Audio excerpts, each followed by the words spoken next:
This court operates on official records, not whatever papers you brought from home. The gavel cracked against wood. Final. Absolute. Judge Warren Caldwell didn't look up from his bench. Didn't need to. 22 years on this seat had taught him that certain people required a particular kind of handling. The black woman standing at the defendant's podium, no attorney, clutching a worn leather briefcase like it might save her, was exactly that type. He'd seen her enter the courtroom earlier. Noticed the way she'd walked past the gallery with her shoulders squared, her blazer pressed but clearly off the rack. The audacity of showing up without representation, the presumption that she could navigate his courtroom on her own terms. She didn't know it yet, but her case had been decided before she opened her mouth. "Your Honor, I have the original filing receipt." "Bailiff," Caldwell raised one finger. "Escort the defendant from my courtroom. We're moving to the next case." The woman's briefcase snapped open. She was pulling out documents, stamped papers, photographs of receipts, as if evidence mattered here, as if procedure applied to people who looked like her. Bailiff Dwayne Fitch crossed the courtroom floor in 4 heavy strides. His hand landed on her elbow. Not gentle. "Ma'am, time to go." She didn't flinch, didn't raise her voice. Just looked directly at Judge Caldwell and said, clearly enough for the court reporter to capture every syllable, "I am documenting this interaction for the record. October 17th, 9:47 a.m. Case number 24, CV0387. Caldwell almost smiled. She was documenting. What she didn't know, what none of them knew, was that she'd been documenting for 6 months, building a file that would end his career. And by dismissing her today, Judge Warren Caldwell had just handed her the final piece of evidence she needed. The woman allowed herself to be walked toward the exit. Her face betrayed nothing. No anger, no desperation, just the careful, controlled expression of someone who had expected exactly this outcome. Because Simone Harding wasn't just another defendant in a contract dispute. She was the wife of Philadelphia's mayor. And she'd come here to prove what happened to black women who didn't have that protection. If this satisfying you, just hit that subscribe and like button. It means a lot to me. The morning had started with silence. Simone stood at the kitchen island of their Rittenhouse Square brownstone, coffee untouched, reading the motion denial for the 3rd time. The language was clinical, almost bored. Defendant failed to demonstrate excusable neglect. Default judgment stands. $45,000, gone.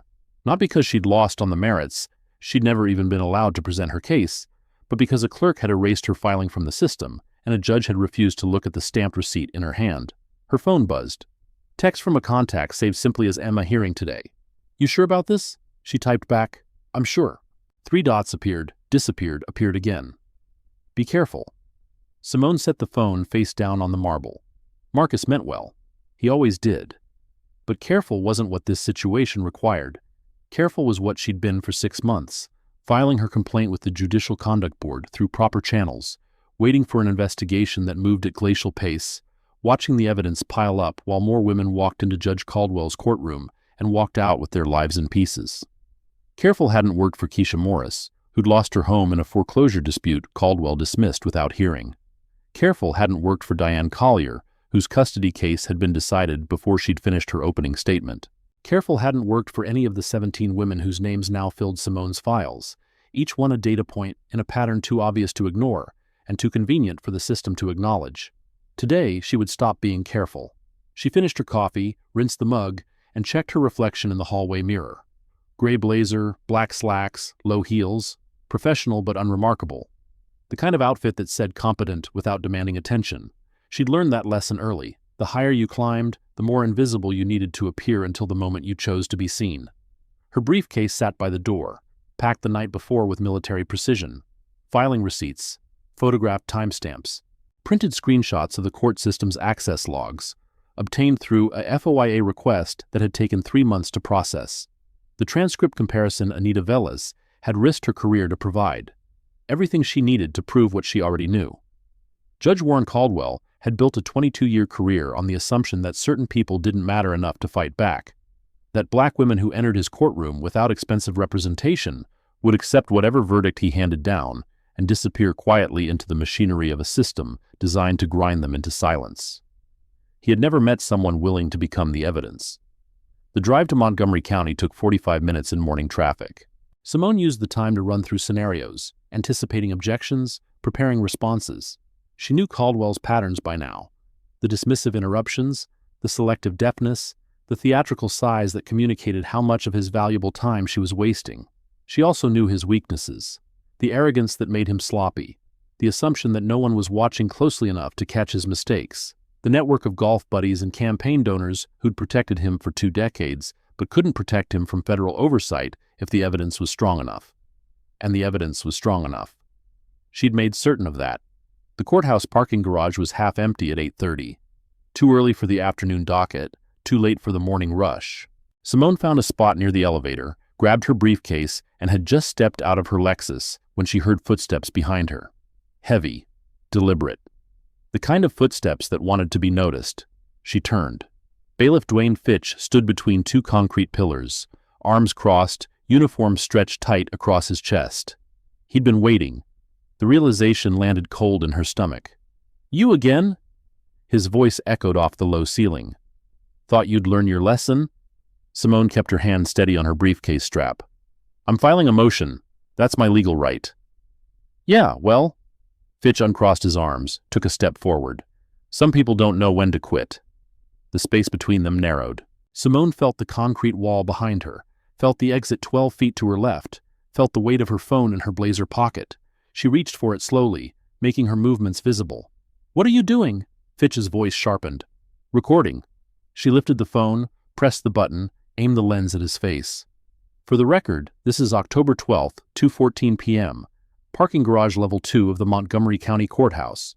Bailiff Dwayne Fitch is approaching me in what I perceive to be a threatening manner." Fitch stopped. His jaw worked, grinding nothing. The badge on his chest caught the fluorescent light. "You're paranoid," he said.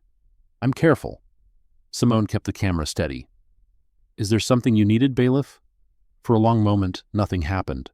Fitch's hands opened and closed at his sides. His eyes flicked to the phone, to her face, to the elevator behind her, calculating. Then he turned and walked away, his footsteps echoing until they disappeared around the corner. Simone lowered the phone.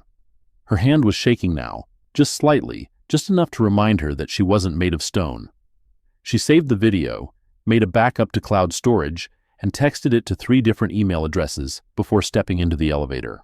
The doors closed. She allowed herself one deep breath. Then she pressed the button for the 3rd floor and began rehearsing what came next. The clerk's window was staffed by someone she didn't recognize, a young woman with tired eyes and a name tag reading Denise. Not Priscilla Morneau, small mercy. "I need to file a motion to vacate a default judgment." Simone slid the documents through the slot. "Case number 24 CV0387. Denise typed, waited, frowned at her screen. "This case, it shows assigned to Judge Caldwell's docket. Correct? And you're the defendant? Simone Harding?" "Also correct." More typing. The frown deepened. "Ma'am, there's a note here. Says any filings in this matter should be flagged for supervisor review." Simone kept her expression neutral. "Flagged for what purpose?" "Doesn't say." Denise glanced toward a door marked staff only. Can you wait here a minute?" The door opened and closed.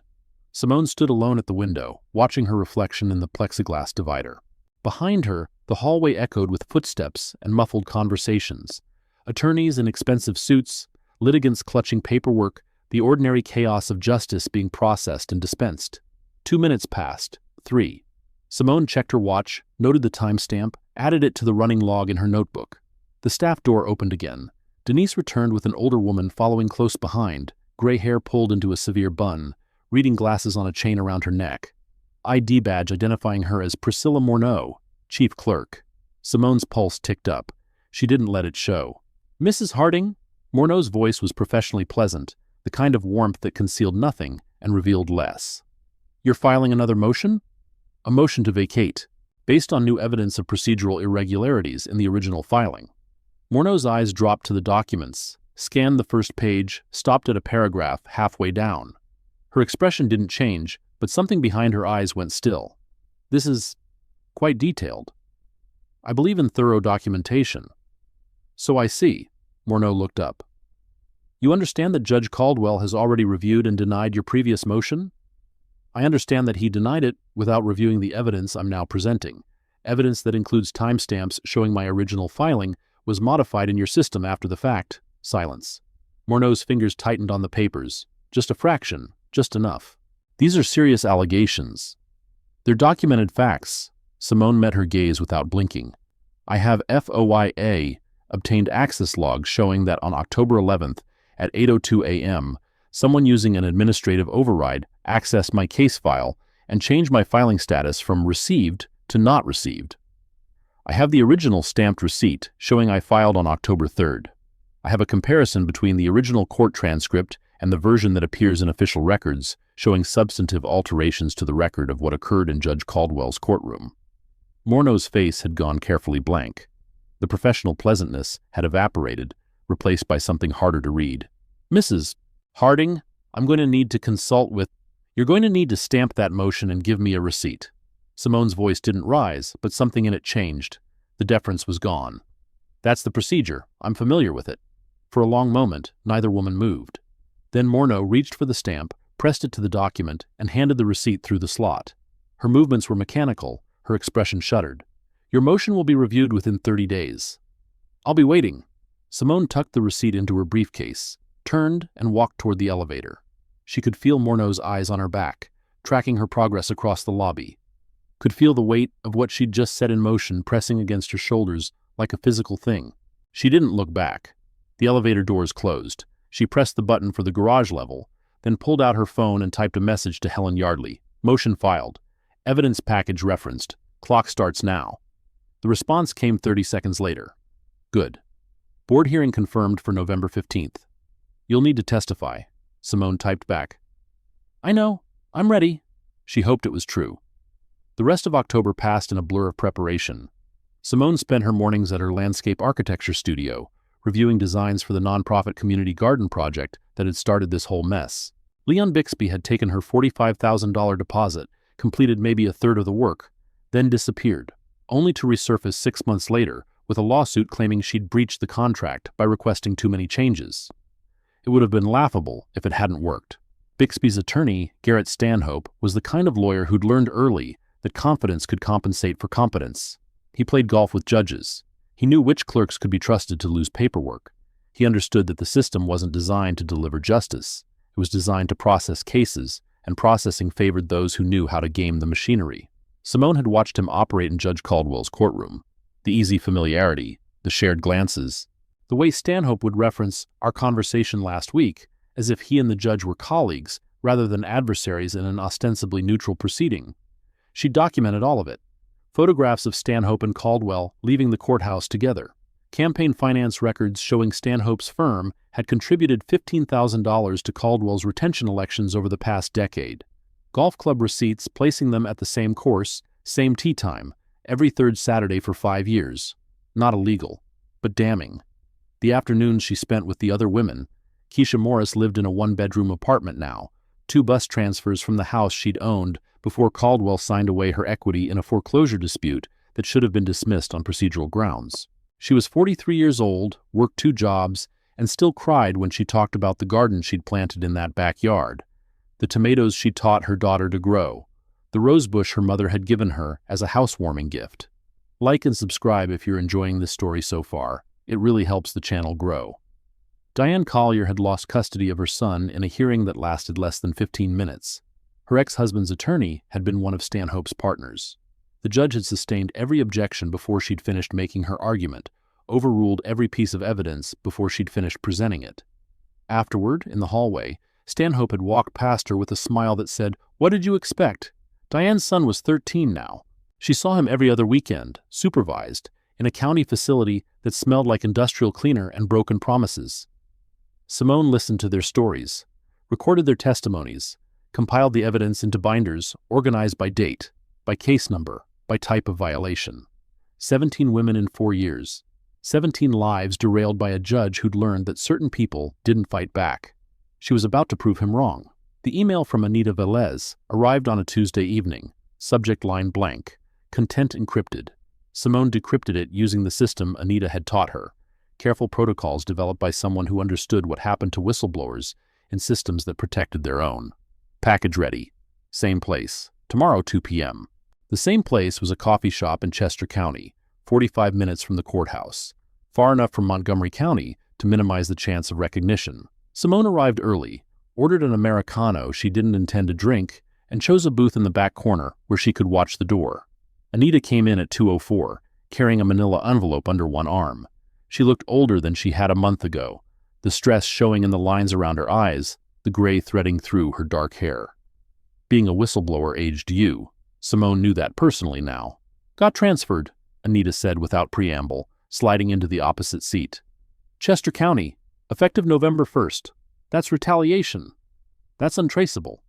Anita pushed the envelope across the table. My supervisor called it a development opportunity. Better commute, room for advancement. Her laugh was bitter. I've been doing this job for 11 years. Suddenly I'm developing. Simone opened the envelope. Inside, a USB drive and a printed email chain, each page stamped with a date and time. The drive has everything, Anita said. Every transcript comparison I could find. 7 cases besides yours, same pattern. Original versions saved to my personal backup before the official record was altered. Simone scanned the first email. From Stanhope to Morneau, dated 3 days before Simone's hearing.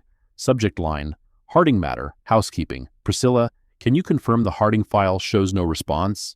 G wants this wrapped up quickly. Lunch Friday? G, Simone said. That's what caught my attention too. Anita lowered her voice. I thought it was Garrett. Stanhope referring to himself. But then I found other emails, different cases, spanning 2 years. Same reference. G approved the timeline. Clear it with G before proceeding. G wants this wrapped up. It's not Stanhope. It's someone above him, someone coordinating. Anita's eyes were serious. I don't know who, but the pattern suggests it's not just Caldwell.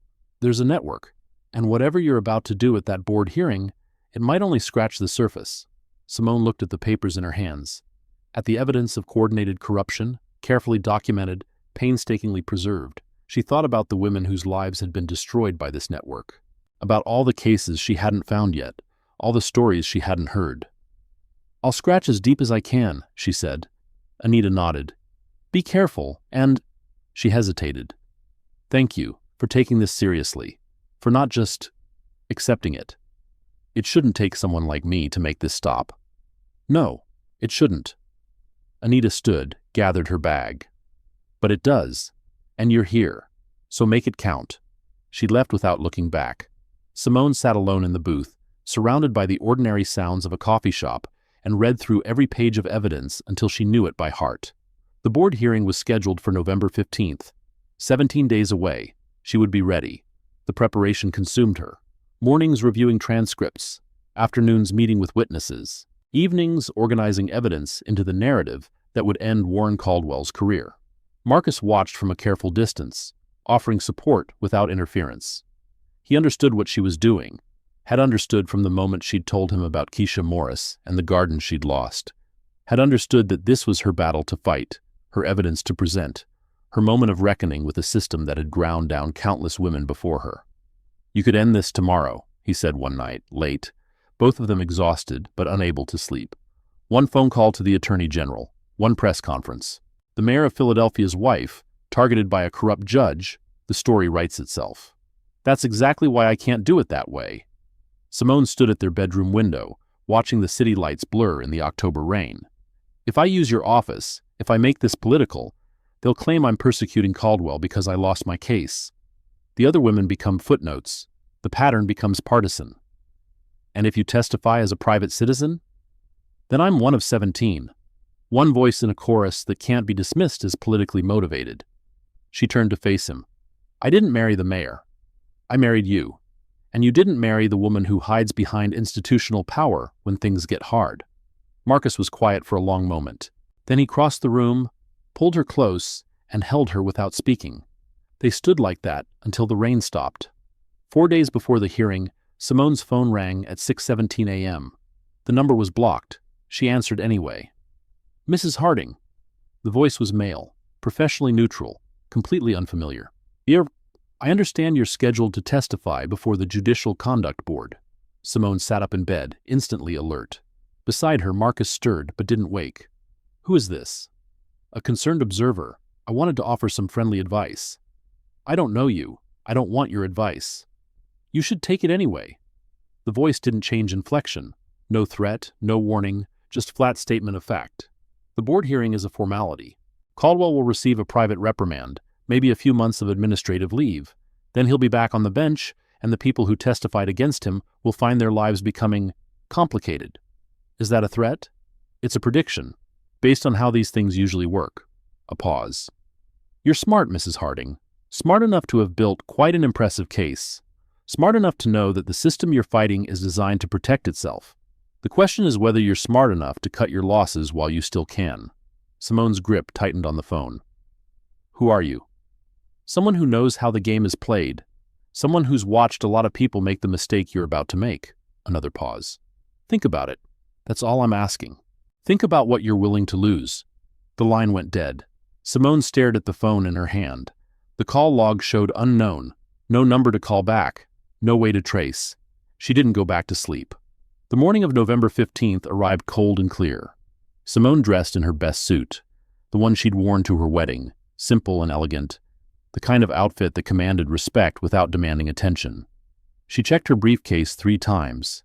Evidence binders, transcript comparisons, access logs. The USB drive Anita had provided, backed up to 3 separate cloud servers. Marcus drove her to Harrisburg. 3 hours in comfortable silence, his hand occasionally reaching for hers, her eyes fixed on the highway unwinding ahead. The Judicial Conduct Board chambers occupied the 3rd floor of a government building that looked like every other government building. Gray stone, tall windows, the particular institutional smell of old carpet and processed air. Simone had been here once before, 5 months ago, when she'd filed her initial complaint. The receptionist had been polite but doubtful. The intake officer had been thorough but skeptical. Now, returning as a scheduled witness, she felt the shift in atmosphere.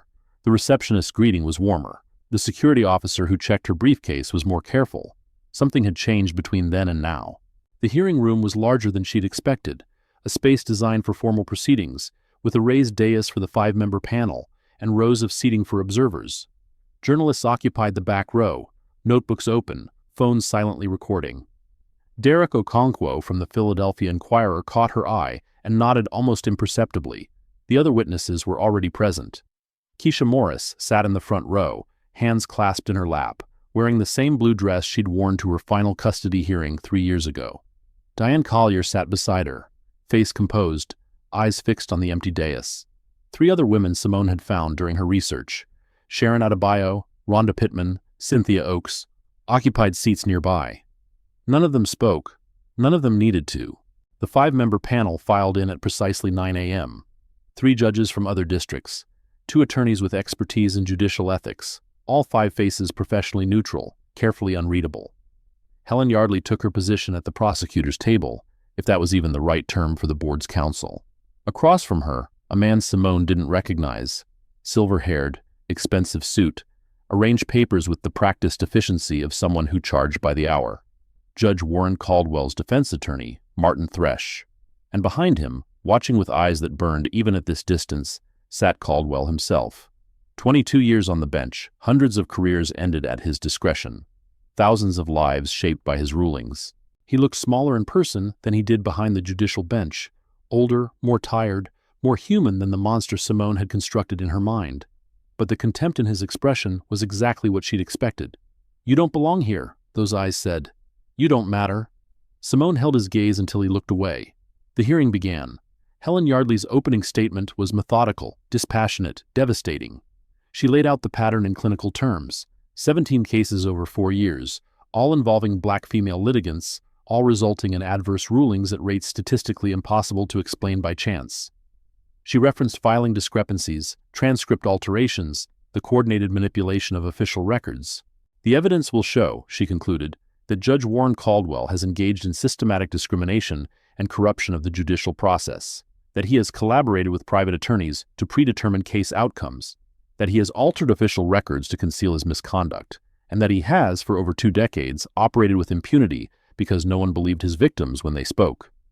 Martin Thresh's rebuttal was exactly what Simone expected, dismissal dressed as defense. He characterized the complaints as coordinated attacks by disgruntled litigants. He questioned the statistical methodology. He suggested, without quite saying directly, that the witnesses had ulterior motives. "These women lost their cases," he said. "Losing parties always blame the judge. That's not evidence of corruption. It's evidence of human nature." The first witness called was Keisha Morris. Simone watched her friend walk to the stand, watched her swear to tell the truth, watched her face as she described what had happened in Judge Caldwell's courtroom 3 years ago. "He didn't let me finish a sentence." Keisha's voice was steady, but Simone could see her hands trembling. "Every time I tried to present evidence, he'd cut me off. 'Get to the point,' he'd say, or 'This court doesn't have time for stories.' But when the bank's attorney spoke, he listened, nodded along, asked follow-up questions like he was genuinely interested." Martin Thresh's cross-examination was brutal. "Mrs. Morris, you lost your home because you failed to make mortgage payments, correct?" "I was making payments. The bank?" "Yes or no? Did you fail to make mortgage payments?" "I was, Your Honor." Thresh turned to the panel. The witness is non-responsive. Helen Yardley stood. "The witness is trying to provide context that explains." "The witness," Thresh interrupted, "is doing exactly what I suggested in my opening, blaming the judge for her own failures." Keisha's composure cracked. Simone saw the moment it happened, the slight crumpling around her eyes, the way her shoulders drew inward.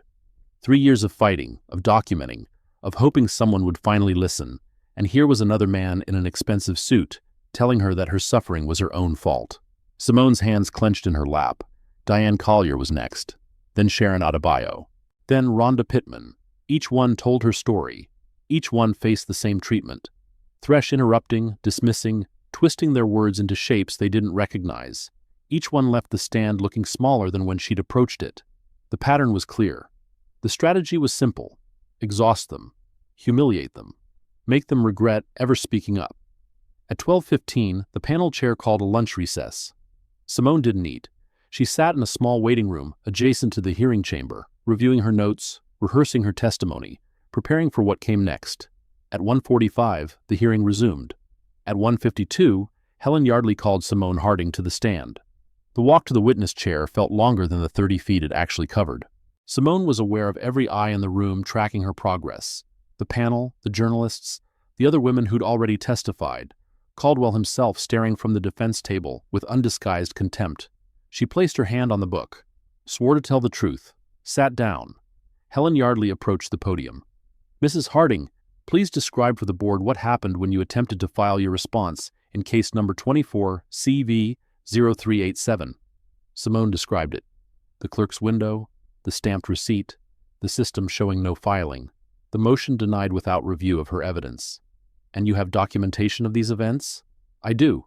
Simone produced the first binder, walked through each exhibit, timestamps, photographs, FOIA, obtained access logs. The panel members followed along on their copies, making notes, their faces revealing nothing.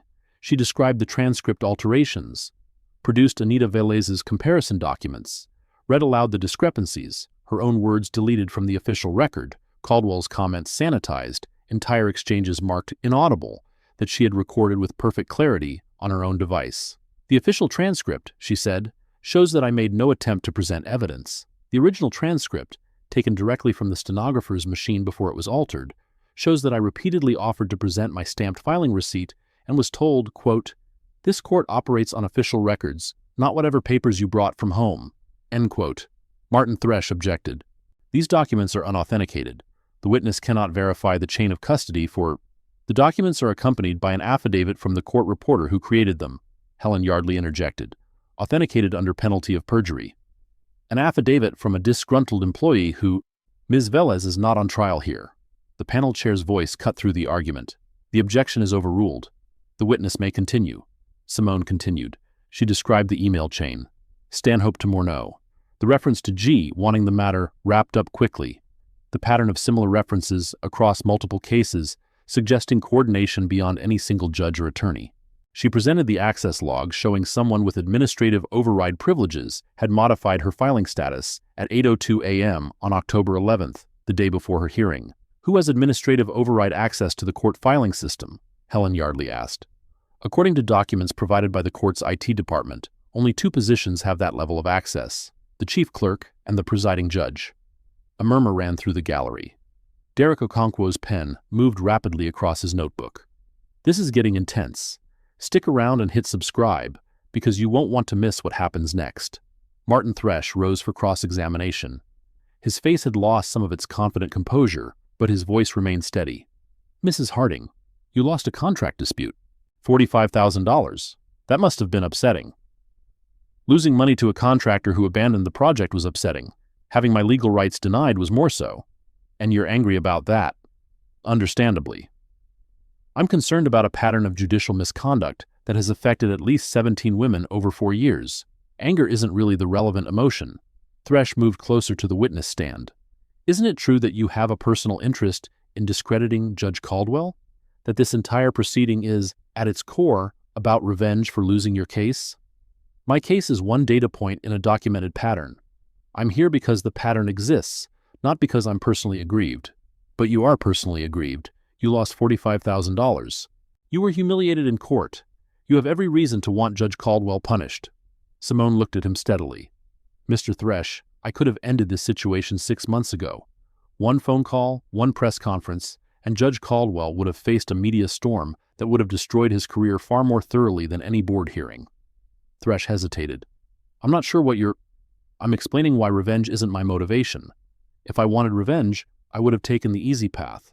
I would have used my resources, which are considerable, to bypass this process entirely. Instead, I spent 6 months documenting evidence, coordinating with investigators, ensuring that every procedural requirement was met, because this isn't about me. It's about the 17 women who came before me and the ones who will come after. Your resources. Thresh's eyes narrowed. What resources would those be? The room went quiet. Simone looked at the panel, at the journalists, at Caldwell, who was leaning forward now, sensing something but not yet understanding what. I'm the spouse of Marcus Harding, she said, the mayor of Philadelphia. The murmur became a roar. Thresh stepped back as if struck. Caldwell's face went white. The journalists were on their feet, phones raised, the story already writing itself in real time. The panel chair gavelled for order. Quiet, quiet, please. Simone waited for the noise to subside. When it did, she continued, I could have had the mayor's office intervene at any point in this process. I could have hired the most expensive attorneys in the state. I could have made this a political circus that would have destroyed Judge Caldwell's reputation long before any evidence was presented. She paused. Instead, I chose to document what happens to black women who don't have those resources, who walk into Judge Caldwell's courtroom without protection, who face a system designed to grind them into silence. She turned to face Caldwell directly. I wanted you to treat me exactly the way you treated them, and you did. Every dismissal, every interruption, every refusal to look at my evidence, all of it documented, all of it on the record, all of it proving exactly what 17 other women have been trying to tell this system for years. Caldwell's hands gripped the edge of the defense table. His face had gone from white to red, the contempt replaced by something raw. Recognition, perhaps. The dawning understanding that he'd been outmaneuvered by the kind of person he'd spent his career underestimating. You tricked me, he said. The words came out strangled, barely audible. No. Simone's voice was steady. I documented you. There's a difference. The hearing continued for another 3 hours. More evidence, more witnesses. The IT specialist who'd analyzed the access logs. The statistician who'd calculated the probability of Caldwell's ruling pattern occurring by chance, less than 0.1%. Helen Yardley's methodical demolition of every defense Thresh attempted to mount. At 6:47 p.m., the panel chair announced that the board would recess to deliberate. Simone walked out of the hearing room on legs that felt like they belonged to someone else. Marcus was waiting in the hallway, surrounded by aides trying to manage the media storm that was already breaking across every news outlet in the state. He pushed through them without apology, reached her, and held her without speaking. It's done, she said into his shoulder. Not yet. His voice was rough. But the hard part is over. The deliberation lasted 93 minutes. When the panel returned, their faces were grim but resolved. The chair read from a prepared statement, each word landing like a hammer blow. The Pennsylvania Judicial Conduct Board finds, by clear and convincing evidence, that Judge Warren Caldwell has engaged in conduct prejudicial to the administration of justice, specifically systematic discrimination against black female litigants, manipulation of court records, coordination with private attorneys to predetermine case outcomes, denial of due process rights. Caldwell sat motionless at the defense table. Thresh had stopped writing. Judge Warren Caldwell is hereby suspended from all judicial duties, effective immediately, pending formal removal proceedings. His docket will be reassigned. His chambers will be sealed. He is prohibited from entering any courthouse in the Commonwealth of Pennsylvania until further order of this board. The gallery erupted. Cameras flashed. Journalists shouted questions that nobody could hear over the chaos. Simone sat in the witness row, surrounded by the women who'd testified, and allowed herself one moment of something that felt almost like relief. Almost, because she knew it wasn't over. The removal proceedings would take months. Caldwell's attorneys would file appeals. The system would fight back with every tool at its disposal. And somewhere out there, someone called G was watching, learning, adapting. But today, right now, in this room full of noise and light and vindication, the impossible had happened. The system had listened. And for 17 women who'd been told their voices didn't matter, that was everything. Simone felt Keisha's hand find hers. Squeeze. She squeezed back. One battle won. The war was just beginning. The aftermath was chaos. Derek Okonkwo's story broke first, a detailed account of the hearing that named names, cited evidence, and framed the Caldwell suspension as the tip of a larger corruption iceberg. By midnight, every major outlet in the state had picked it up. By morning, CNN was running segments on the Philadelphia mayor's wife who exposed judicial racism. Simone refused every interview request. This wasn't her story. It was their story, the 17 women whose lives Caldwell had damaged. Let them speak, let them be heard. She'd done her part. The legal fallout came quickly. The Pennsylvania Bar Association announced an investigation into Garrett Stanhope, focusing on his coordination with Caldwell and his firm's role in manipulating case outcomes. Within a week, Stanhope had taken leave of absence pending resolution of the matter. His partners issued a statement expressing shock and commitment to ethical practice. Nobody believed them. Clerk Priscilla Morneau was placed on administrative leave.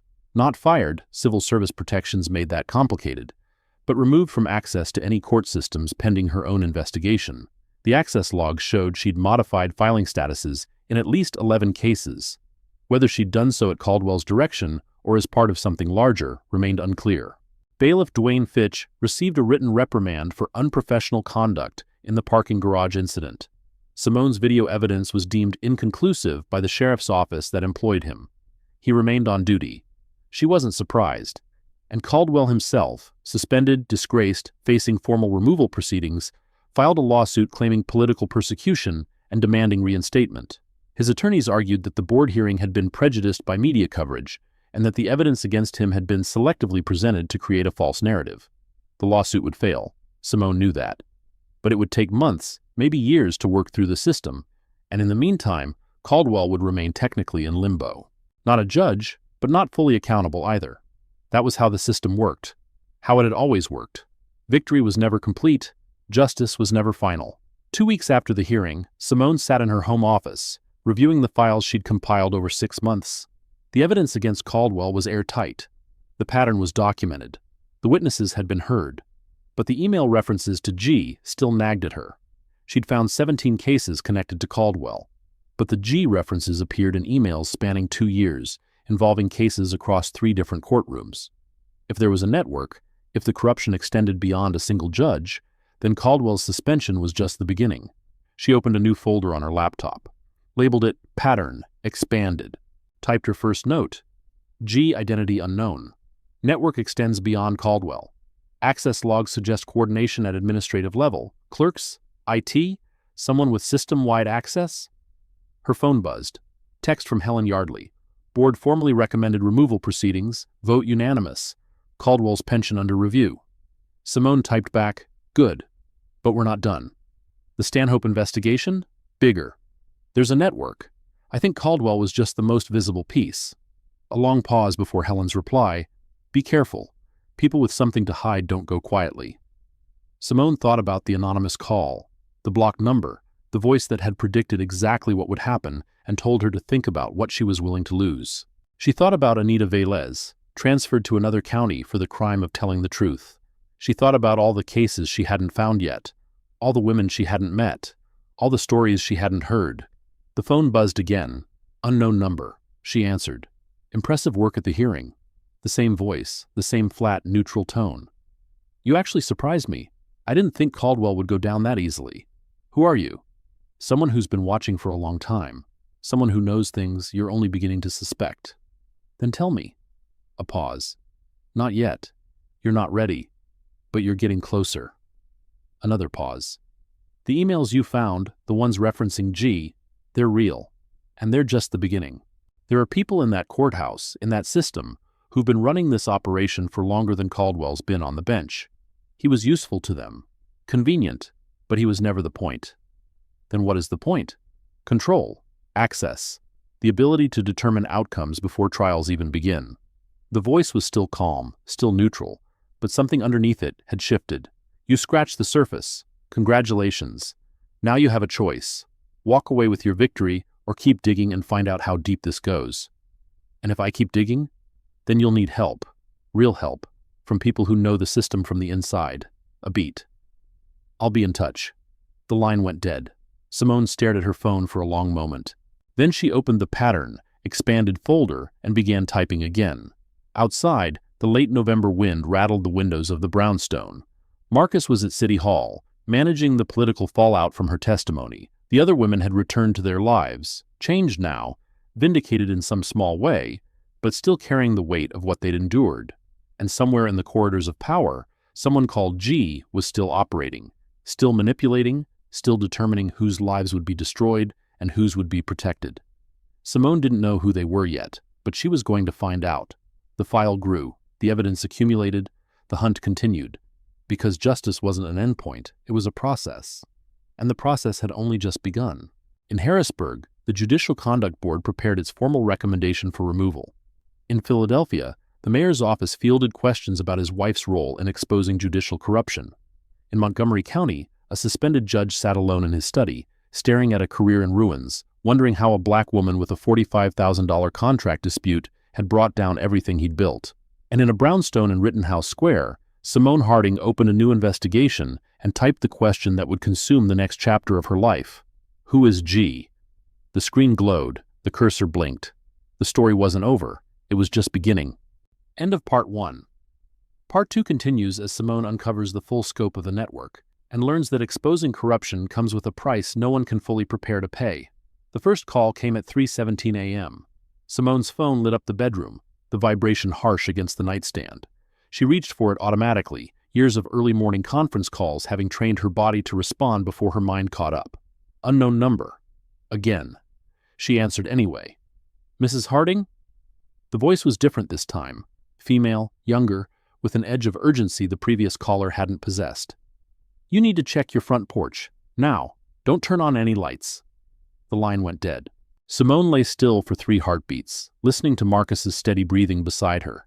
Then she slipped out of bed, pulled on a robe, and moved through the darkened brownstone without touching a single switch. The front door had a security camera. She checked the app on her phone first. The porch appeared empty, nothing visible in the grainy night vision feed.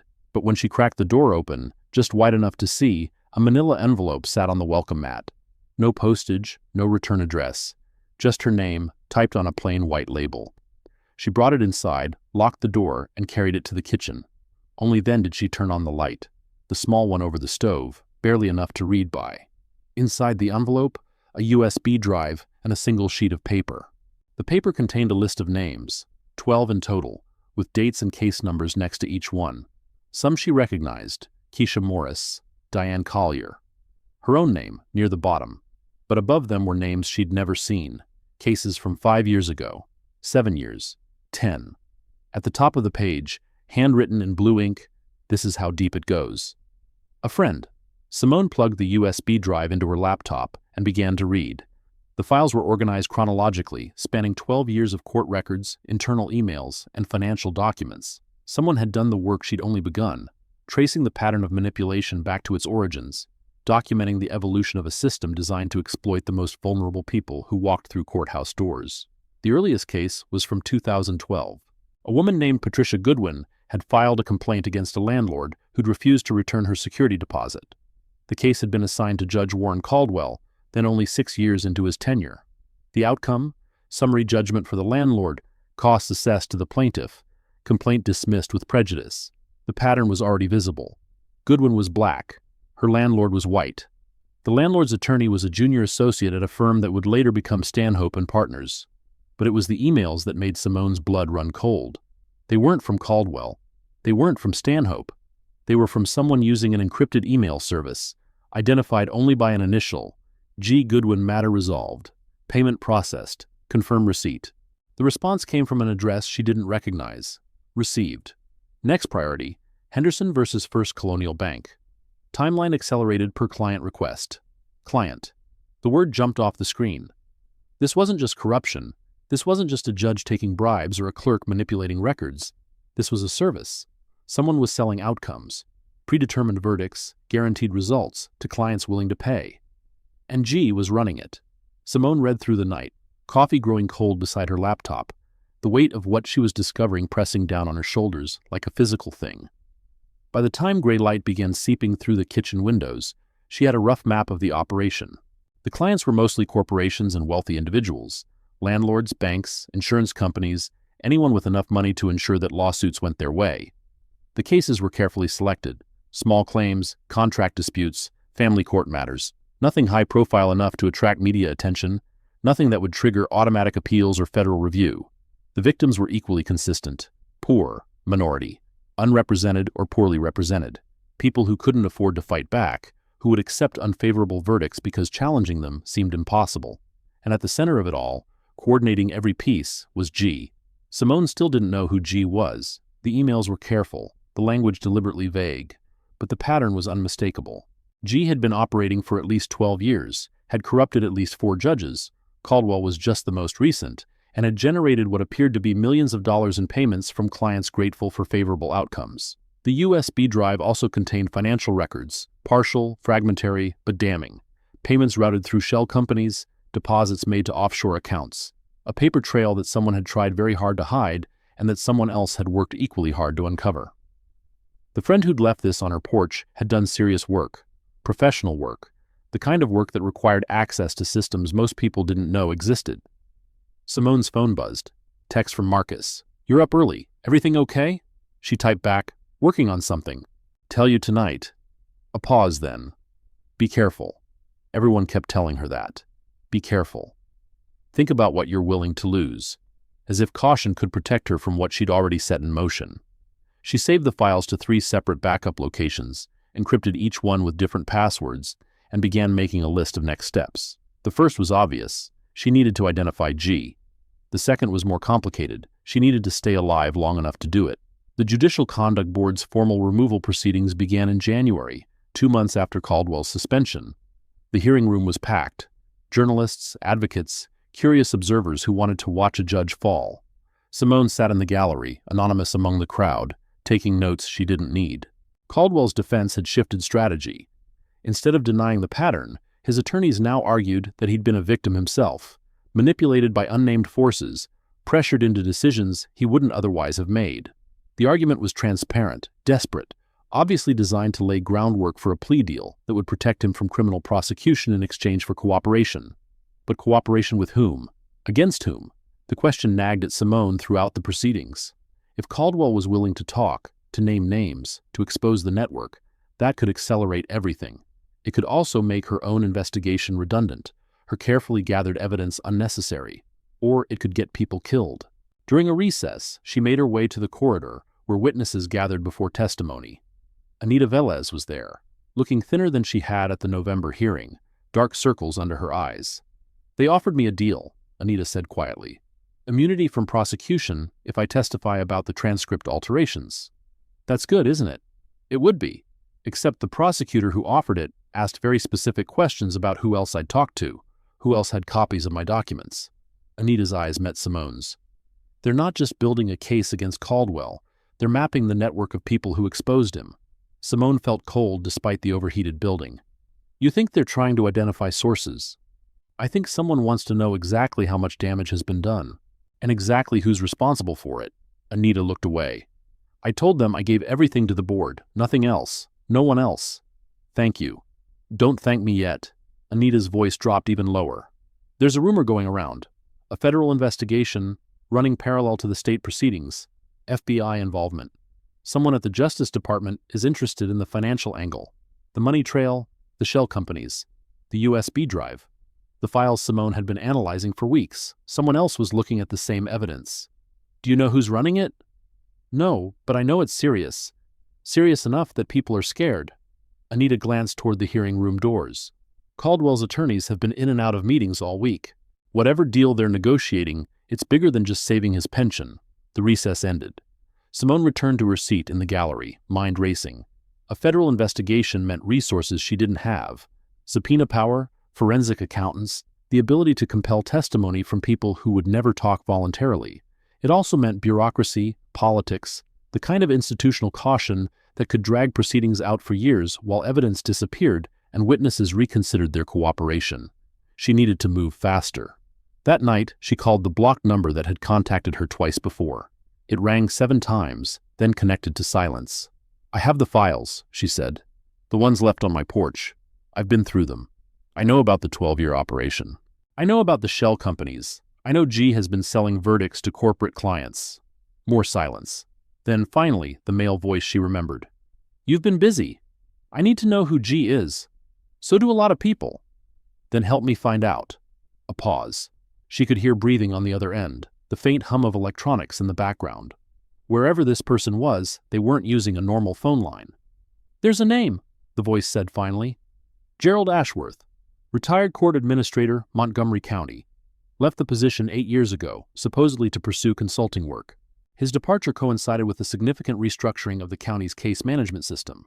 New software, new access protocols, new ways to track who was looking at which files. You think Ashworth is G?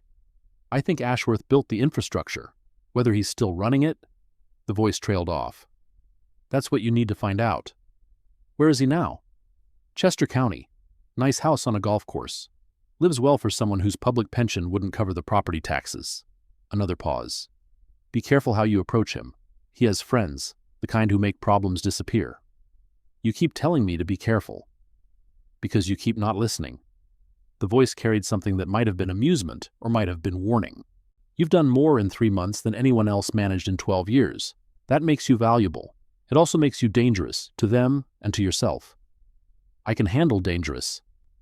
"I know. That's what worries me." The line went dead. Gerald Ashworth's house sat at the end of a long driveway, surrounded by mature oaks and a manicured lawn that probably cost more to maintain than most people's annual salaries. Simone parked on the street, studied the property through her windshield, and considered her approach. She'd spent a week researching Ashworth before coming here. The public record was sparse, but telling. 32 years in court administration, culminating in a senior position overseeing case management for Montgomery County, multiple commendations for efficiency and innovation, a reputation for being technically brilliant but personally cold, the kind of bureaucrat who saw systems rather than people. His departure in 2016 had been quiet, almost invisible. A brief announcement in the county newsletter, a small retirement party attended by colleagues who remembered him as competent but not beloved. No scandal, no controversy, nothing to suggest he'd left under any kind of cloud. But the timing was suspicious. 2016 was the year the new case management software had been implemented, the same software that allowed administrative overrides of filing statuses, that tracked access through user IDs that could be spoofed or borrowed, that created the technical infrastructure for exactly the kind of manipulation Simone had documented. If Ashworth had built that system, he would know its vulnerabilities, would know how to exploit them, would know how to create a back door that only he could access. She got out of the car and walked up the driveway. The front door opened before she reached it. A man stood in the doorway, late 60s, silver hair, the kind of posture that suggested former military or lifelong arrogance. His eyes tracked her approach with an expression that was neither welcoming nor hostile, just assessing. "Mrs. Harding." His voice was exactly as she'd imagined, precise, controlled, utterly without warmth. "I wondered when you'd find your way here." "Mr. Ashworth." "Gerald, please." He stepped back, gestured into the house. "Come in. I think we have things to discuss." The interior was exactly what the exterior promised. Expensive, tasteful, designed to impress without appearing to try. Simone followed Ashworth through a foyer lined with abstract art, past a living room that looked like it had never been used, to a study at the back of the house. This room, unlike the others, showed signs of actual habitation. Books on the shelves, papers on the desk, a computer setup that looked more sophisticated than anything in a normal home office. "Please sit." Ashworth indicated a leather chair across from his desk. "Would you like something to drink?" "I'm fine." He smiled, a thin, knowing expression that didn't reach his eyes. "Direct. I appreciate that." He settled into his own chair, hands folded on the desk. "You've been looking into me, the case management system, the financial irregularities, the connection between my departure and certain patterns In court outcomes, Simone kept her face neutral. You seem well informed. I make it my business to be. Ashworth leaned back. What you've discovered is impressive, truly. But you've only seen a small piece of a much larger picture. Then show me the rest. Another smile. This one colder. Why would I do that? Because you reached out to me. The calls, the package on my porch. You've been guiding me toward this conversation for months. Ashworth's expression flickered. Just for a moment, just enough to confirm what Simone had suspected. Then the mask returned. You're right. I have been encouraging your investigation. But not for the reasons you think. Then why? He was quiet for a long moment, studying her the way a scientist might study an interesting specimen. Finally, he spoke. 20 years ago, I built a system, a way to ensure that certain outcomes could be guaranteed, certain results delivered. I told myself it was about efficiency, cutting through the chaos of the legal system, providing certainty in a world of uncertainty. Simone's hands tightened on the arms of her chair. You sold verdicts. I provided a service. His voice remained calm, almost academic. Clients paid for predictability. Judges received compensation for cooperation. Clerks, administrators, attorneys, everyone benefited. The system worked. People's lives were destroyed. Collateral damage, Ashworth shrugged. The people who lost were people who would have lost anyway, eventually. I simply accelerated the process. You're a monster. I'm a realist. He stood, walked to the window, looked out at his expensive lawn. But I'm also old and tired, and watching what I built becomes something I no longer control. Simone felt the shift in the conversation. This wasn't what she'd expected. What do you mean? I mean that when I retired, when I stepped away from active involvement, I made the mistake of trusting my successors to maintain certain standards. Ashworth's voice carried something that might have been bitterness. G is not one person, Mrs. Harding.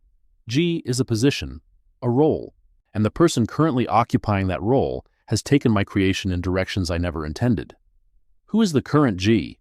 Ashworth turned from the window, met her eyes. Someone you already know, someone you've been investigating without realizing it. Tell me. Garrett Stanhope. The name landed like a punch. Stanhope. The attorney who'd represented Bixby, the man who'd coordinated with Caldwell to destroy her case, the golf buddy, the fraternity brother, the campaign contributor. Stanhope is G? Stanhope inherited the position 3 years ago, when my previous successor proved unreliable. Ashworth returned to his desk. He's expanded the operation significantly. More clients, more judges, more money flowing through increasingly sophisticated channels. But he's also become reckless, attracted attention, created the kind of pattern that someone like you could detect and document. The board hearing, the suspension, you wanted Caldwell exposed. I wanted Stanhope exposed. Caldwell was just the tool, the most visible piece of an operation that has grown far beyond any single judge. Ashworth's eyes were hard. Stanhope has become a liability. His greed has endangered everything I built. And now he's making moves to protect himself by eliminating the people who might testify against him.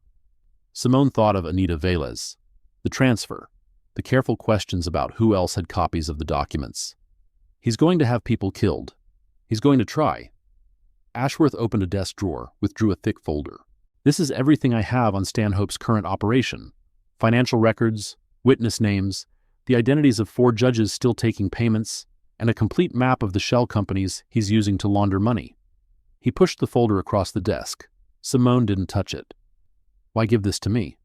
Because you've proven you can't be bought, can't be intimidated, can't be ignored. Ashworth's voice carried something that might have been respect. I built a monster. I don't have the power to destroy it, but you might. What do you get out of this? A pause. The mask slipped again, just for a second, revealing something complicated beneath.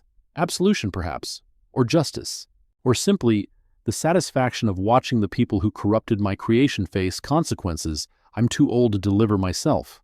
Simone studied him, tried to read the truth behind the careful words.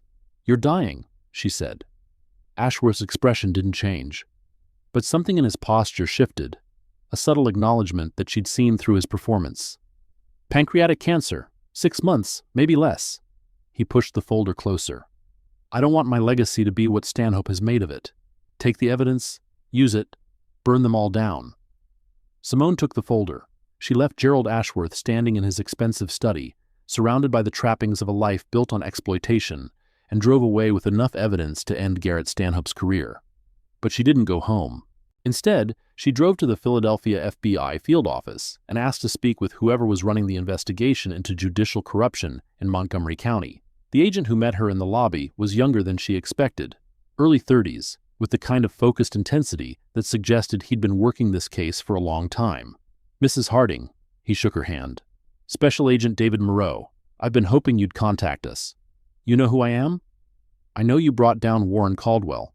I know you've been investigating something larger, and I know you just visited Gerald Ashworth."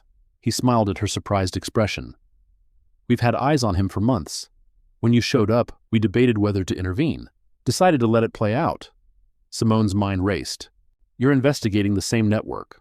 We're investigating financial crimes with roots in the court system. Wire fraud, money laundering, conspiracy to deprive citizens of their civil rights." Moreau gestured toward a conference room. "Would you like to compare notes?" The meeting lasted 4 hours. Agent Moreau's team had been building their case for 18 months, following the money trail that Simone had only begun to uncover. They had subpoenaed bank records, traced shell company ownership through multiple jurisdictions, and identified at least 7 judges across 3 counties who had received payments in exchange for favorable rulings. But they hadn't known about Ashworth, hadn't known about the 12-year history, hadn't known that G was a position rather than a person, or that Stanhope had inherited the operation from his predecessor. Simone's evidence filled in the gaps. The files from her porch, Ashworth's folder, the pattern documentation she'd been building since Keisha Morris first told her story. By the time she left the FBI office, they had the outline of a case that would take down not just Stanhope, but the entire infrastructure he'd inherited. "We'll need you to testify," Moreau said, as he walked her to the exit. "Grand jury first, then trial. It could take years." "I understand. And you need protection. Stanhope is going to realize what's happening. When he does, he'll try to eliminate witnesses." "I've been threatened before." "This is different." Moreau's voice was serious. "These people have resources, connections, the kind of power that makes problems disappear. I'd recommend federal marshals for you and your husband until this is over." Simone thought about Marcus, about the political fallout he'd face when this went public, about the target they'd both become. "Arrange it," she said. "But give me 48 hours first. There's something I need to do." Moreau didn't ask what. Maybe he already knew. Simone drove back to Philadelphia, to the brownstone she'd shared with Marcus for 12 years, and sat in the kitchen where everything had started. The same table, the same window, the same view of the city lights flickering in the winter darkness. Marcus found her there an hour later. "I heard from the FBI," he said, settling into the chair across from her. "They want to assign protection. They told you what's happening? Enough." His hand found hers across the table. "This is going to get ugly, you know that." "I know. My opponents will use it. The corruption angle. The fact that you've been investigating this while I was in office. They'll claim I knew, that we coordinated, that the whole thing is political. Will they be wrong?" Marcus was quiet for a moment. "I knew you were working on something. I didn't know how deep it went. But if anyone asks," he squeezed her hand, "I'll tell them the truth, that my wife saw injustice and refused to look away, that she did what I couldn't do because she wasn't bound by political calculations, that I'm proud of her, whatever it costs me." Simone felt tears prick at her eyes, blinked them back. "This could end your career." "It could." Marcus smiled, tired but genuine. "But some things matter more than careers. You taught me that." They sat together in the darkness, hands intertwined, and waited for whatever came next. If you've made it this far, you're clearly invested. Hit subscribe and like to follow along for the conclusion. The grand jury convened in April, 4 months after Simone's meeting with Agent Moreau. The proceedings were secret, but the leaks were immediate. Within days of the first session, news outlets were reporting on a massive federal investigation into judicial corruption spanning 12 years in 3 counties. Stanhope's name appeared in the coverage. So did Ashworth's. So did the names of judges who'd been taking payments for decades. Caldwell's removal proceedings, which had been grinding slowly through the state system, suddenly accelerated. Faced with federal charges on top of state disciplinary action, he began cooperating, naming names, providing documents, testifying about the operation he'd participated in for 15 years. His testimony confirmed everything Simone had suspected: the payments, the coordination, the careful selection of cases that would fly under the radar while generating steady income for everyone involved. But it also revealed something she hadn't known. Stanhope wasn't just running the operation. He was expanding it. building connections in other states, training successors who could replicate the model in jurisdictions across the country. The corruption wasn't contained to Pennsylvania. It was metastasizing. Agent Moreau's team moved fast. Arrests began in May. Stanhope first, then 3 judges, then a half-dozen clerks and administrators who'd been on the payroll. The news coverage was relentless, each revelation spawning headlines that dominated the cycle for days. Simone testified before the grand jury 3 times. Each session lasted hours, each question forcing her to revisit moments she'd rather forget. The dismissal in Caldwell's courtroom, the threats in the parking garage, the moment she'd realized that her stamped receipt meant nothing to a system designed to ignore people like her. But she also got to describe the investigation, the patterns she'd uncovered, the evidence she'd gathered, the coalition of women who'd refused to accept that their suffering didn't matter. The grand jury returned indictments on all counts. Stanhope went to trial in September. The prosecution presented 4 weeks of evidence, financial records, email chains, witness testimony from people who'd been part of the operation and were now cooperating in exchange for reduced sentences. Simone testified for 2 days, walking the jury through the documentation she'd compiled, explaining how she'd traced the pattern from her own case back through 12 years of manipulation. The defense tried to discredit her, claimed she had political motivations, that her marriage to the mayor made her testimony suspect, that she'd coordinated with federal authorities to manufacture a case against innocent people. The jury didn't buy it. Garrett Stanhope was convicted on 23 counts of wire fraud, conspiracy, and civil rights violations. The sentence, 18 years in federal prison. 3 of the indicted judges pleaded guilty to avoid trial. The 4th went to court and was convicted on all counts. Sentences ranged from 8 to 15 years. Priscilla Morneau, facing charges for her role in manipulating court records, agreed to cooperate in exchange for probation. Her testimony helped convict 2 additional administrators who'd been part of the operation for over a decade. Gerald Ashworth died in his Chester County home 3 weeks before Stanhope's trial began. Natural causes, according to the coroner. The cancer had finally finished what he'd known was coming. Simone didn't attend his funeral. The aftermath stretched across years.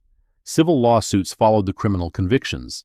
The 17 women Simone had identified, and dozens more who came forward after the trial, filed claims against Montgomery County, the state court system, and the individuals who had deprived them of their civil rights.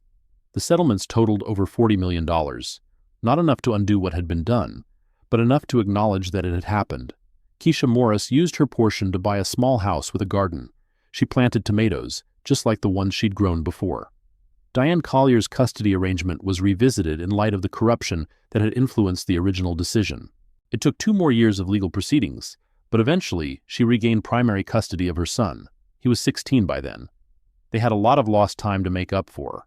The other women had their own stories of partial recovery. Some were able to rebuild.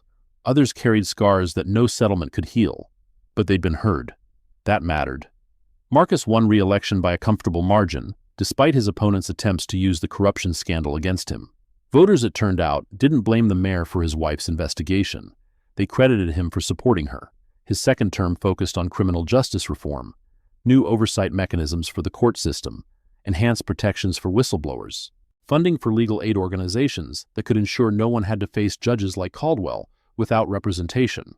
Simone advised on some of these initiatives, but mostly she returned to her work, landscape architecture, community gardens, the projects that had brought her into conflict with Bixby in the first place.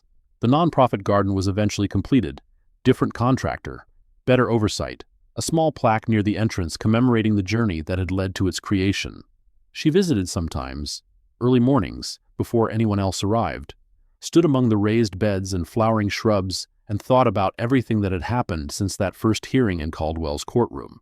She'd set out to document injustice, had ended up exposing a 12-year conspiracy that had destroyed countless lives, had become the face of a movement she'd never intended to lead. It had cost her privacy, had cost her peace, had put her and Marcus in danger, had upended their carefully constructed life, had forced her to become something she'd never imagined being. But it had also proven something she'd always believed, that the truth, documented carefully enough and presented persistently enough, could eventually break through even the most entrenched systems of corruption. The system hadn't changed completely. It never did. There would always be another Caldwell, another Stanhope, another network of exploitation hiding behind official procedures and institutional authority. But the 17 women who'd testified, and the dozens more who'd come forward afterward, had shown that the system could be challenged, could be exposed. could be forced to answer for what it had done. That was worth something, maybe everything. 2 years after the trial, on the anniversary of the board hearing that had suspended Caldwell, Simone received a letter. No return address, no signature, just a single paragraph on plain white paper. You did what we couldn't, what we were too scared, too poor, too tired to do. You saw us. You believed us. You fought for us when everyone else said we weren't worth fighting for. Thank you. Simone didn't know who had sent it. One of the 17? One of the women who'd come forward later? Someone she'd never met, who'd been touched by the ripples of what she'd started? It didn't matter. She tucked the letter into the folder where she kept all the documentation from the case, the receipts, the transcripts, the photographs of every piece of evidence she'd gathered. The file was thick now, years of work compressed into paper and digital records. A history, a record, proof that it had happened and that someone had cared enough to make it matter. She closed the folder and put it away. Outside, the city hummed with ordinary life, traffic and voices and the thousand small dramas that played out every day in a world that kept turning despite everything. Somewhere out there, justice was being denied to someone who deserved it. Somewhere, corruption was taking root in systems that were supposed to serve the people. The work was never finished, would never be finished. But for today, for this moment, Simone allowed herself to feel something like satisfaction. She'd done what she set out to do, had proven what she'd believed from the beginning, that documentation mattered, that patterns could be exposed, that the truth, stubbornly pursued, could change things. She stepped outside into the afternoon light and walked toward the garden she'd helped build. Tomorrow there would be new battles, new injustices, new systems to challenge. But today the roses were blooming, and that was enough. The final chapter didn't arrive until 3 years later. Simone was at her studio, reviewing plans for a public park project, when her phone rang. The caller ID showed a Washington, D.C. area code she didn't recognize. She answered anyway. "Mrs. Harding?" The voice was professional, formal, the kind that came from offices with American flags and pictures of the president on the walls. "This is the Office of the Attorney General. We're calling to inform you that you've been nominated for the Civil Rights Achievement Award. The ceremony will be held next month at the Department of Justice headquarters." Simone was quiet for a moment, processing. "I didn't apply for any award. The nomination came from multiple sources: the FBI field office in Philadelphia, the Pennsylvania Bar Association, several civil rights organizations. Your work exposing the judicial corruption network has been cited as one of the most significant contributions to civil rights enforcement in the past decade. I wasn't trying to win awards. I was trying to stop people from being hurt." "Yes, ma'am." The voice on the other end carried something that might have been understanding. "That's exactly why you're being honored." The ceremony was smaller than she'd expected. A few dozen people gathered in a wood-paneled room, photographers in the back, officials in dark suits lined up to shake her hand. Marcus stood beside her, proud but quiet, letting her have the spotlight she'd never wanted. The Attorney General's speech mentioned the 17 women, the 12-year operation, the courage it had taken to challenge a system designed to crush people like her. Simone listened without really hearing. She was thinking about Keisha's garden, about Diane's son, about all the people who'd been hurt before she'd gotten involved, whose stories would never be told because no one had been there to document them. When her turn came to speak, she kept it simple. "I'm not a hero. I'm a witness. I saw what was happening, and I refused to look away. The heroes are the women who trusted me with their stories, who risked retaliation, who faced their abusers in court, who kept fighting long after anyone could have blamed them for giving up." She paused, looked at the audience, saw faces she recognized: Agent Moreau, Helen Yardley, some of the women who'd testified, and faces she didn't, strangers who'd come to see what a civil rights hero looked like. "If there's a lesson here, it's not about me. It's about documentation, about patterns, about the power of ordinary people to change systems that seem unchangeable, as long as they're willing to do the work, the boring, tedious, unglamorous work of proving what they already know is true." She thought of the folder in her home office, the receipts, the timestamps, the careful record of every interaction, every violation, every lie. The system wants you to accept that your experience doesn't matter, that your suffering is isolated, individual, just bad luck. The most radical thing you can do is prove it's connected. Show the pattern. Make them see what they've been pretending not to see. She looked directly at the camera in the back of the room. And if you're watching this, and you're in that situation, if you're being told your experience doesn't count, that there's nothing you can do, that you should just accept it and move on, I want you to know you're not alone. Someone sees you. Someone believes you. A pause. And someone is documenting. She stepped back from the podium. The room applauded. Photographs were taken. Hands were shaken. Afterward, as the crowd dispersed and the officials returned to their offices, Simone found a quiet corner and pulled out her phone. Text from an unknown number. "Congratulations, you earned it." She typed back, "Who is this?" The response came immediately. "A friend. The first one who left evidence on your porch. Glad it helped." Simone stared at the message for a long moment. She'd never identified the person who'd provided the original USB drive. The 12 years of documentation that had made her investigation possible. The FBI had tried to trace it, failed. Whoever they were, they'd covered their tracks better than anyone in the entire operation. "Thank you," she typed. "Don't thank me. Keep going." And then, a final message. "There's always another Caldwell, another Stanhope, another system waiting to be exposed. You know how to find them now. Don't stop." The number disconnected before she could respond. Simone put her phone away, walked back to where Marcus was waiting, talking with Agent Moreau about some ongoing case that had nothing to do with her. She took his arm. Let him lead her toward the exit. Outside, Washington sprawled in every direction, monuments and offices, and all the machinery of power that ground on regardless of who was watching. Somewhere in that machinery, corruption was taking root. Someone was being exploited. Someone was being told their experience didn't matter. Simone thought about the message on her phone. Don't stop. She wouldn't. There would always be more work to do, more patterns to expose, more systems to challenge. But today, for this moment, she allowed herself to stand in the winter sunlight and breathe. Tomorrow, she would begin again. The story never really ended. That was the hardest lesson and the most important one. In the years that followed, Simone became something she'd never intended, a symbol. People reached out with their own stories of judicial abuse, of administrative corruption, of systems that had failed them when they needed justice most. She couldn't help them all. That had been the first painful realization. She was one person. She had a career, a marriage, a life beyond the endless work of documenting injustice. But she could teach them what she'd learned. She started with informal conversations, meeting with victims, explaining how to document their experiences, showing them how to build the kind of evidence file that couldn't be ignored. Later, she formalized it into workshops, then training programs, then a nonprofit organization dedicated to helping ordinary people hold corrupt systems accountable. The Accountability Project, they called it. She served on the board, but let others run the day-to-day operations. Her role was advisory, teaching people the methodology that had brought down the Montgomery County network, helping them adapt it to their own circumstances. The approach spread. People in other states, facing other forms of corruption, adapted her techniques, documented patterns, built coalitions, forced systems to acknowledge what they'd been pretending not to see. None of it was easy. None of it was fast. Many cases went nowhere. Not enough evidence, too much institutional resistance, victims who burned out before they could finish the fight. But some succeeded, and each success proved what she'd always believed, that ordinary people, armed with documentation and persistence, could change things. The final scene came unexpectedly.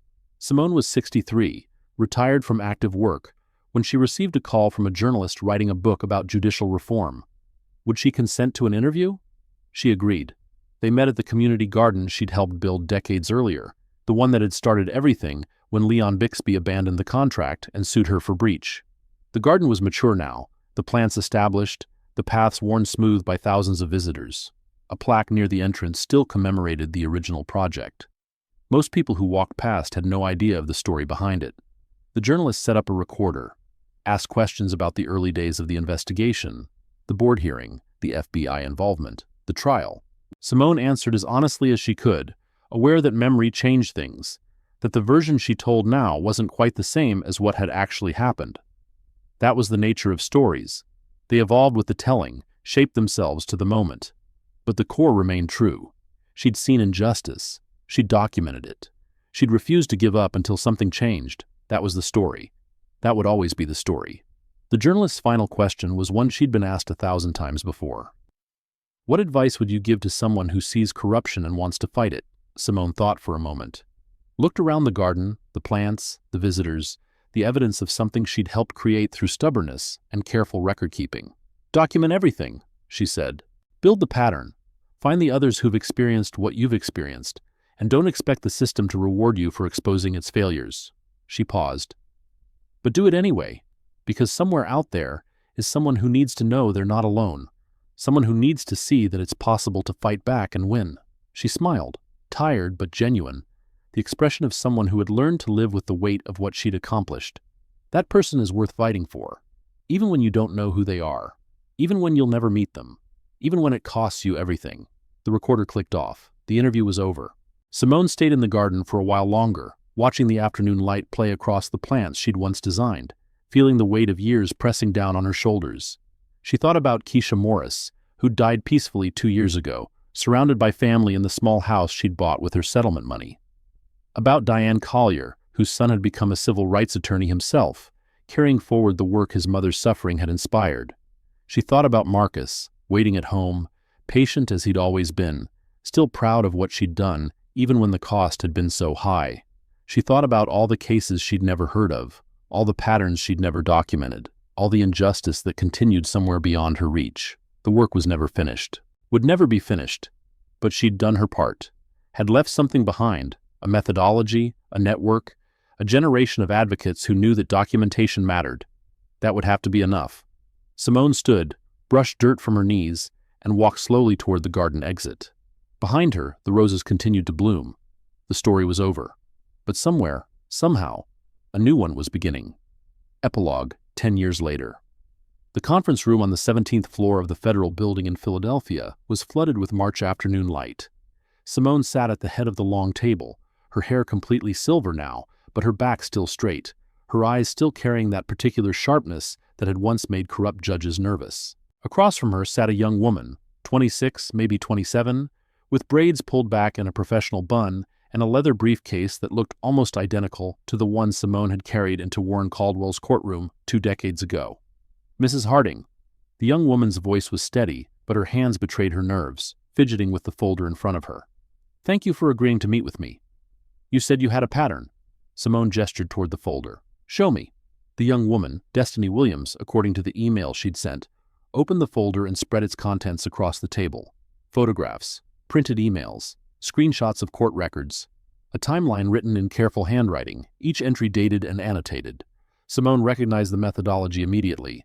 It was her methodology, the one she'd developed through trial and error, refined through years of teaching, codified in the training materials that the Accountability Project distributed to advocates across the country. Someone had taught this woman well. 3 years ago, my mother lost a housing discrimination case in Chester County.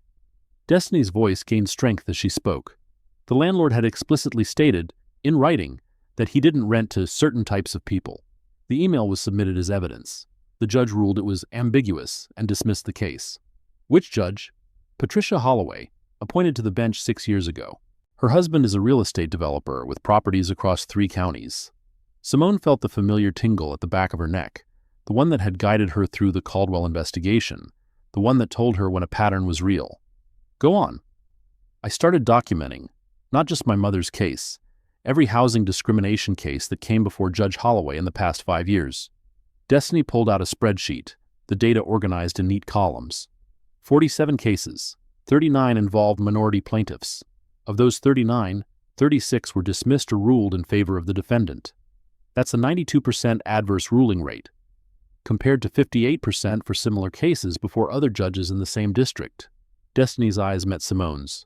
I ran the statistics. The probability of this pattern occurring by chance is less than 0.1%. Simone studied the documents spread across the table. The methodology was sound. The evidence was compelling. The pattern was undeniable. But she'd seen compelling patterns before, had learned that evidence alone wasn't enough, that you needed witnesses, documentation, the willingness to endure years of legal proceedings, while the system fought back with every tool at its disposal. Who else knows about this? My mother, a few other plaintiffs I've contacted, and... Destiny hesitated. A journalist from the Philadelphia Inquirer. She's been investigating real estate corruption in the region. She thinks Judge Holloway might be connected to a larger network. The tingle intensified. What journalist? Her name is Okonkwo. Maya Okonkwo. Simone almost smiled. Derek Okonkwo's daughter. The cycle continuing, generation to generation. You understand what you're asking me to do. It wasn't a question. If I get involved, if the Accountability Project takes this on, it becomes something larger. Investigations, subpoenas, Years of your life consumed by depositions and hearings and the constant pressure of powerful people trying to make you go away. I understand. Your mother could face retaliation. Your career could be affected. Relationships will be strained by the stress. Some of them won't survive. I know. Destiny's voice didn't waver. My mother lost her home because of that ruling, had to move in with my grandmother, spent 2 years fighting depression while the system told her that what happened to her didn't matter. She leaned forward, and Simone saw something in her eyes that she recognized, the particular fire that came from being told your experience was insignificant by people who had never bothered to listen. It mattered. It matters. And if no one does anything, the same thing will keep happening to other families, other mothers, other daughters. Simone was quiet for a long moment. She looked at the documents on the table, at the young woman who had done the work, who had built the case, who was asking for help the same way Keisha Morris had asked for help all those years ago. Some things hadn't changed. The corruption, the exploitation, the systems designed to protect the powerful while grinding down everyone else. But some things had. There were tools now that hadn't existed before. Networks of advocates, training programs, a methodology that worked, refined through decades of practice. And there were people like Destiny Williams, young, determined, already doing the work, who needed someone to tell them they weren't alone. I'll make some calls, Simone said finally. The Accountability Project has resources, legal experts, investigators who know how to trace financial connections. If the pattern is what you think it is, we'll find the evidence to prove it. Destiny's shoulders relaxed, just slightly, just enough to show how much tension she'd been carrying. Thank you. Don't thank me yet. Simone gathered the documents, stacked them neatly, handed them back.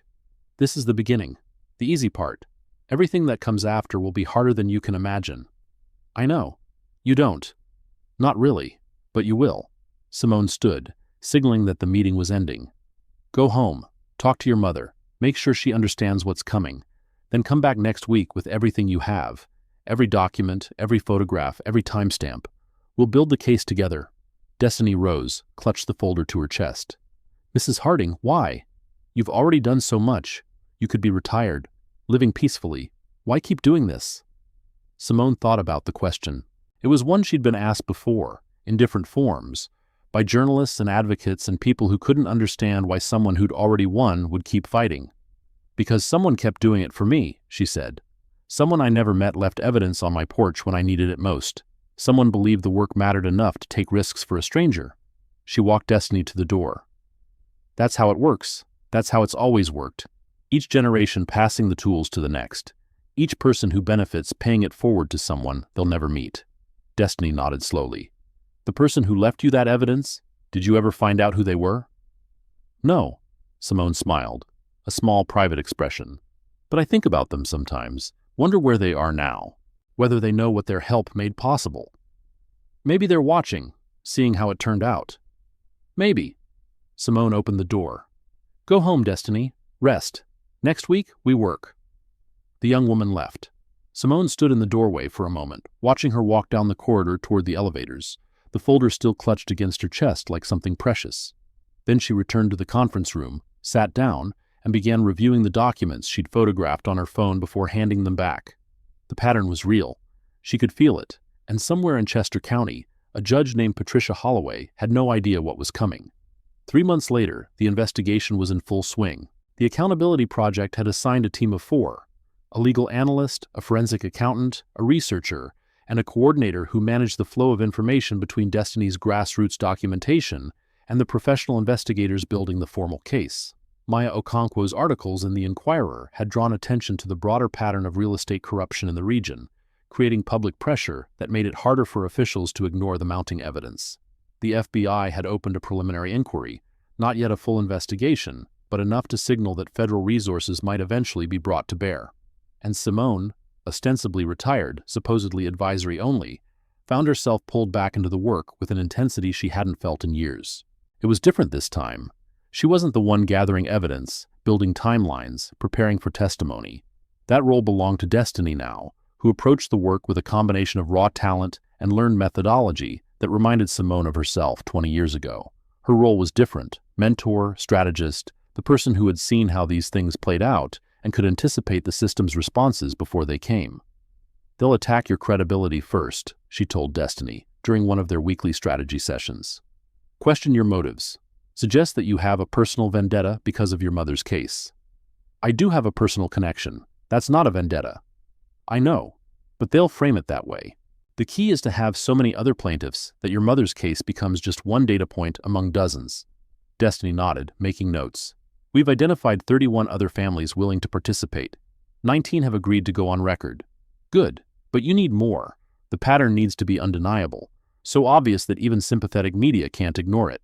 What about the financial angle? Destiny pulled up a spreadsheet on her laptop. The forensic accountant found connections between Judge Holloway's husband and 3 of the defendants in housing discrimination cases she ruled on. Connections how? Shell companies.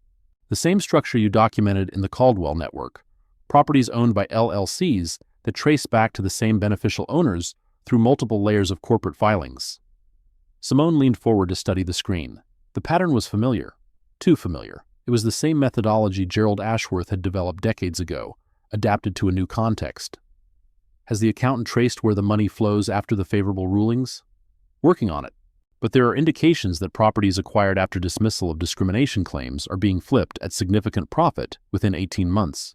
So the landlords discriminate, get sued, have the cases dismissed, then sell the properties to developers who can build without the complications of existing tenants. That's the theory. Destiny's voice carried an edge of controlled anger. My mother was paying below market rent, had been for years, under rent control. After she lost her case, the landlord sold the building to a development company. They're putting up luxury condos now. And Judge Holloway's husband? His company is listed as a consulting firm on the development permits.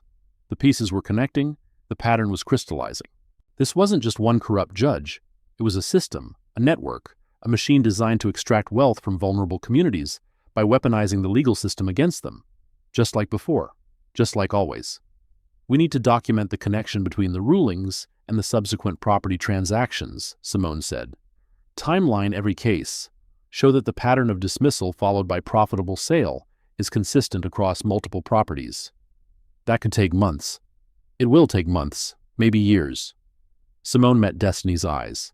This is the work, boring, tedious, unglamorous, but it's what builds cases that can't be dismissed. Destiny nodded slowly.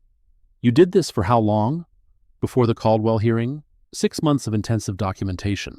12 years of evidence gathering by someone I never met, Simone smiled. The work that happens before the victory is the work that makes the victory possible. Most people never see it, never understand how much patience it requires.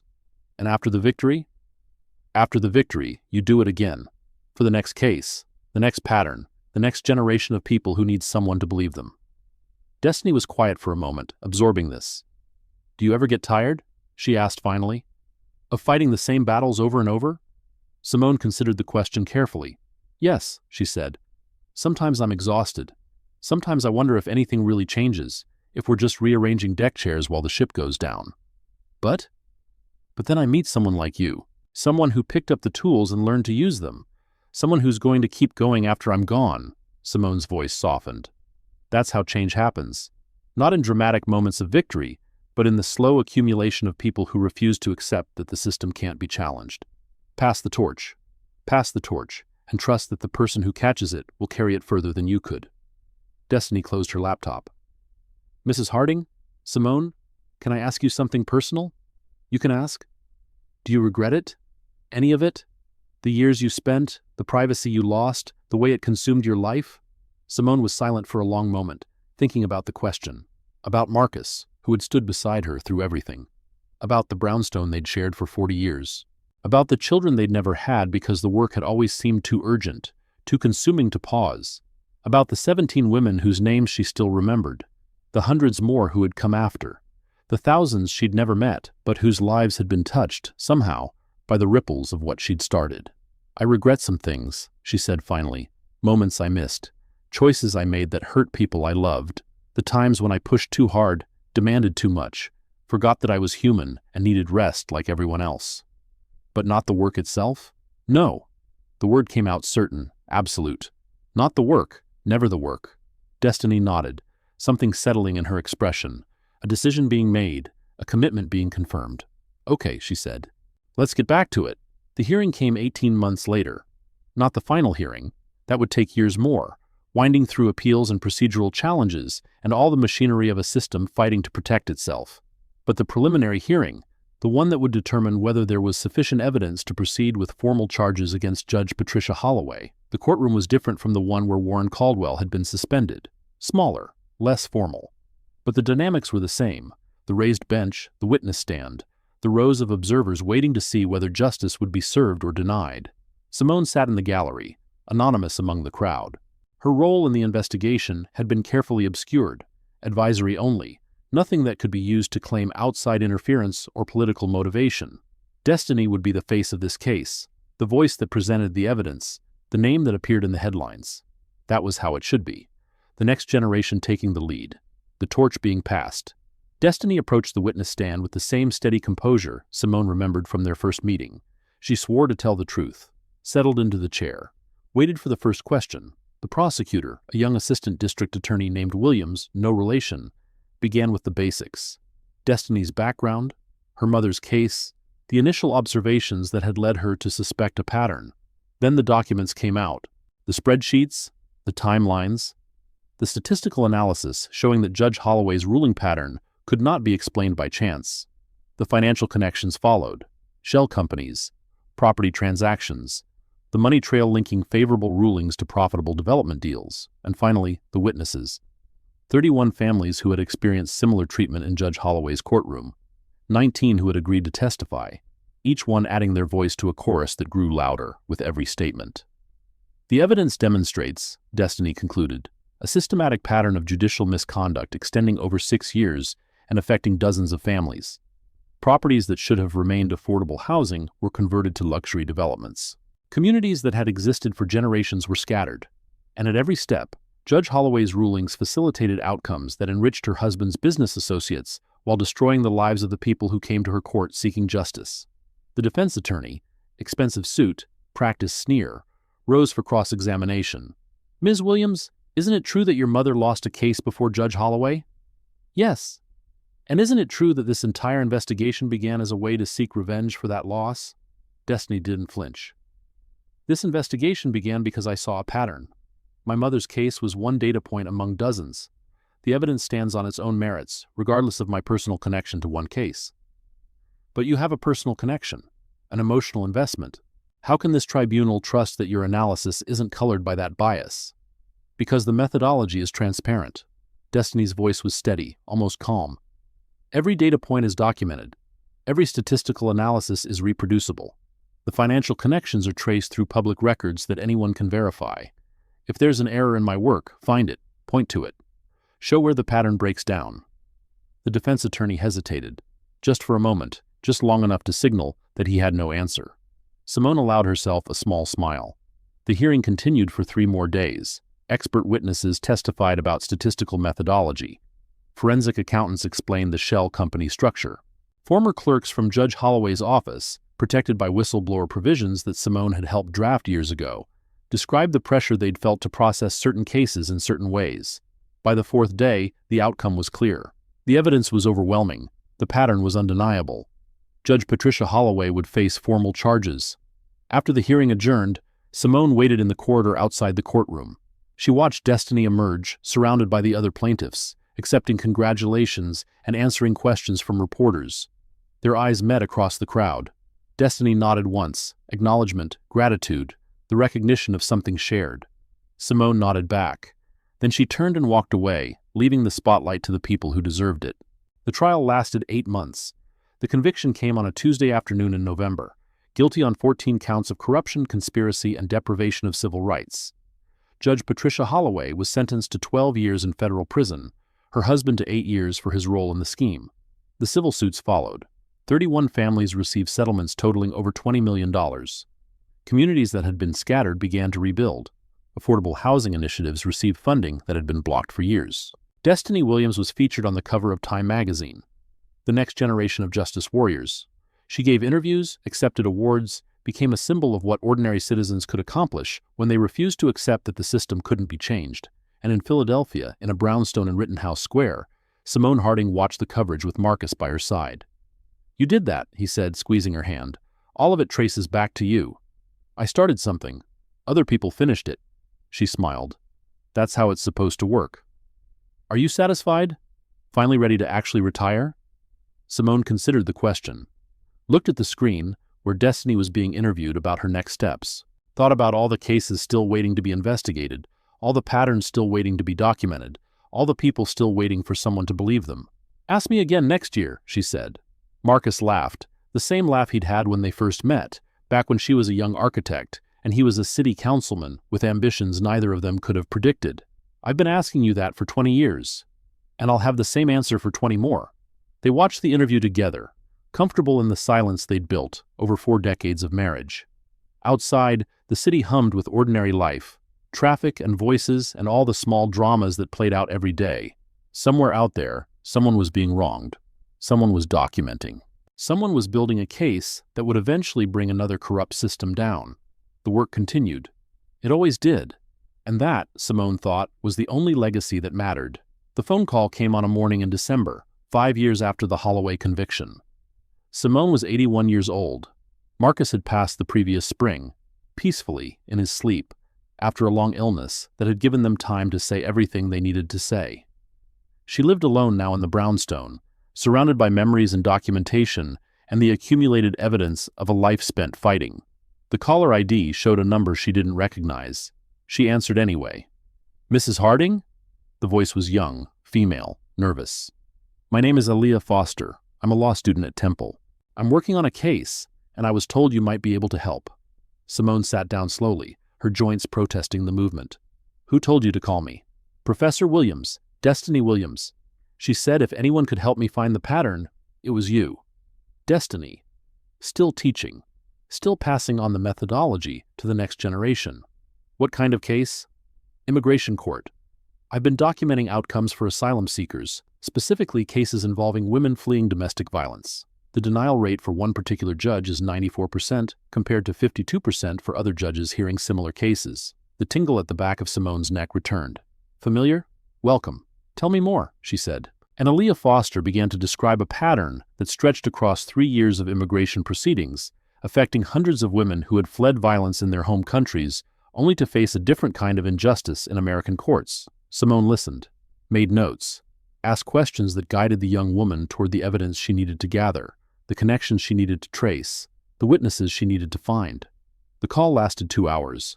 By the end, Aaliyah had a roadmap, months of work ahead of her, boring and tedious and unglamorous, but leading toward something that might, eventually, change lives. Mrs. Harding, Aaliyah said before hanging up, why do you do this? You've done so much already. Why keep going? Simone thought about the question. About Marcus, who would have smiled at her dedication and told her she was allowed to rest. About the 17 women whose names she still remembered. About Destiny and Aaliyah and all the others who would carry the work forward after she was gone. Because someone has to, she said, and because it works.